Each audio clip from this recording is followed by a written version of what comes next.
Você já deve ter visto aquelas trincas que ocorrem bem nos cantos de portas e janelas, as trincas em 45 graus. Isso é bem característico pela falta da verga e contraverga. Então vem comigo que nós vamos numa obra e eu vou te mostrar como a gente pode executar corretamente uma verga e contraverga e o porquê ocorre esse problema nas obras. Mas, antes de tudo, pessoal, se inscreva no canal, dê aquela força para o canal crescer, ative o sininho e compartilhe esse vídeo. Vamos lá?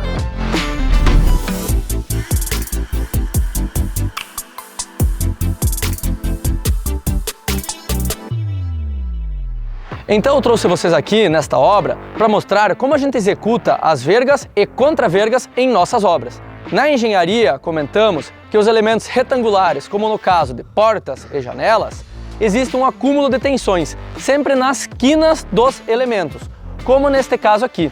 A gente pode fazer uma analogia nesse sentido com as janelas dos aviões. As janelas dos aviões são circulares ou redondas porque elas distribuem melhor as tensões e as cargas do que um elemento retangular que tem esse acúmulo de tensões. No caso, o nosso tijolo e o nosso reboco não têm capacidade necessária para absorver as tensões geradas nesta quina. Então acaba gerando a nossa trinca em 45 graus, que é uma trinca bem característica de falta da nossa verga e falta da nossa contraverga. E o que seria a nossa verga e contraverga? Isso nada mais é do que uma pequena viga, uma viga de pequena dimensão, que é posicionada na face superior e face inferior das nossas janelas ou na parte superior das nossas portas. Ou seja, a nossa verga é a parte superior e nossa contraverga é essa viga na parte inferior. Então, para absorver essas tensões geradas nas quinas das nossas janelas ou nas quinas das nossas portas na parte superior, a gente precisa de aço, ou seja, devemos fazer uma viga em concreto armado, ou seja, uma viga de concreto com aço dentro. Então esta viga aqui, pessoal, é a contraverga. Ela é posicionada na parte inferior da nossa janela e ela deve transpassar da nossa quina, da nossa janela, para conseguir absorver essa tensão que está concentrada aqui e distribuir de forma uniforme no restante da parede sem fissurar.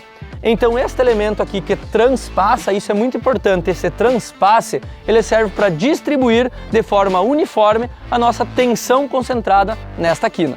E como executa-se corretamente esta verga e contraverga? Bem, nós temos duas normas que regulamentam a forma correta de executar isso. A primeira norma, então, ela cita que a nossa verga e contraverga deve ter uma altura mínima de 10 centímetros e deve transpassar da abertura no mínimo 20 centímetros. E ela dá uma dica ainda muito importante, que se as duas aberturas, por exemplo, uma janela de um banheiro e a janela de um quarto forem muito próximas, a gente deve unir esta verga e contraverga em uma sequência só. E ela ainda cita, pessoal, que se a abertura for maior que 2,40 metros, como uma porta-janela, como exemplo, ela deve ser calculada como um elemento estrutural e não apenas como uma simples verga e contraverga.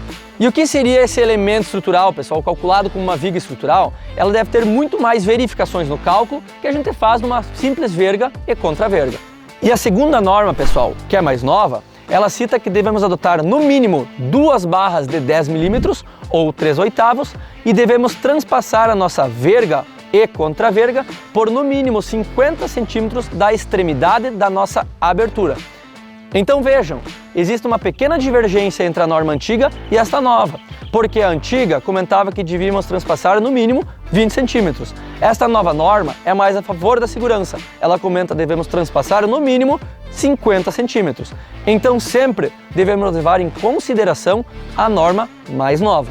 E qual seria a minha recomendação para nós dimensionarmos e executar a verga e contraverga? Bem, a altura da nossa contraverga ou verga deve ser no mínimo de 10% da largura total do nosso vão, sendo no mínimo de 10 centímetros de altura, como a própria norma cita. Devemos transpassar, então, no mínimo 50 centímetros e, se possível, pessoal, sempre fazer a esmarração nos cantos, ou seja, nos pilares da nossa edificação. E qual a ferragem que eu adoto? Bem, o que eu adoto sempre, pessoal, é a nossa coluna pronta, de 7 por 14 com 4 barras de 8 milímetros. Mas também, pessoal, podemos adotar a nossa treliça pop, que ela se adequa muito bem para esta situação.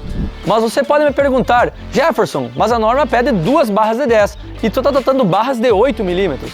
Mas, pessoal, esta viga aqui tem muito mais resistência que adotar só 2 barras de 10 milímetros na minha verga contra verga. Então essa solução aqui é a melhor que a gente pode adotar de forma simples e econômica. Muitos pedreiros antigamente adotavam só 2 barras de 10 milímetros ou 3 barras de 6,3 milímetros só na argamassa de sentamento da nossa janela aqui no final. Porém, pessoal, essa não é uma solução muito boa já utilizada hoje e ainda dá muitos problemas de fissura. Eu recomendo sempre fazer uma viguinha, então, na nossa verga e contra-verga.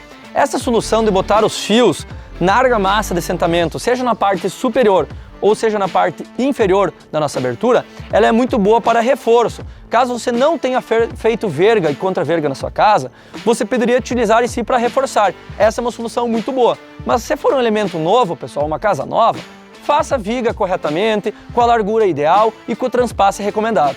Outra situação executiva extremamente importante, pessoal, é a gente transpassar bastante essa nossa verga e contra-verga e unir com a outra se possível, como nesse caso aqui. Eu sempre tento passar ela e unir no mínimo até um pilar que a gente execute. Por quê, pessoal? Esse transpasse aqui, ele ajuda a descarregar toda a tensão da nossa parede e distribuir de forma melhor, além de nós conseguirmos amarrar toda a nossa casa. E vejam, como nesse caso aqui as janelas eram relativamente próximas, a gente uniu também a nossa verga superior, e isso a própria norma recomenda. Então este é um detalhe executivo muito importante, pessoal, que não vale a pena a economia, pessoal, a gente só passar aí 50 centímetros e por causa talvez de outros 50, a gente não uniu as nossas vergas e contra-vergas. Isso é uma solução que vai te evitar muitas dores de cabeça e vai te evitar muitos problemas patológicos que poderiam vir a ocorrer na sua casa. Um detalhe construtivo importante para simplificar um pouco essa parte da execução da nossa verga contra verga, eu sempre espero terminar então a nossa fiada, a nossa carreira do tijolo e daí executar a nossa contra-verga, como nesse caso aqui. Talvez não feche com 10 centímetros, pessoal, mas não vamos recortar o tijolo para fechar exatamente 10 centímetros. Então podemos reforçar um pouco mais a nossa contra-verga, né? Eu sempre tento trabalhar com a altura da nossa contra-verga e verga na altura da nossa fiada. Como nesse caso aqui, a gente preencheu então toda ela com a altura do nosso tijolo. Isso simplifica na execução. Não vamos ficar recortando todo o tijolo para fechar exatamente a altura que é recomendado dos 10% do nosso vão. Como no exemplo dessa verga, a gente pegou e fez ela na altura correta, da altura do nosso tijolo. Então a gente não ficou recortando os tijolos e fizemos uma viga fora a fora. Fica muito mais fácil a nossa execução. Galera, espero que vocês tenham entendido a importância da verga e contra-verga, que é uma concepção muito simples, porém que é muito negligenciada no Brasil. E certamente, se você não fizesse na sua casa, poderia te trazer várias dores de cabeça.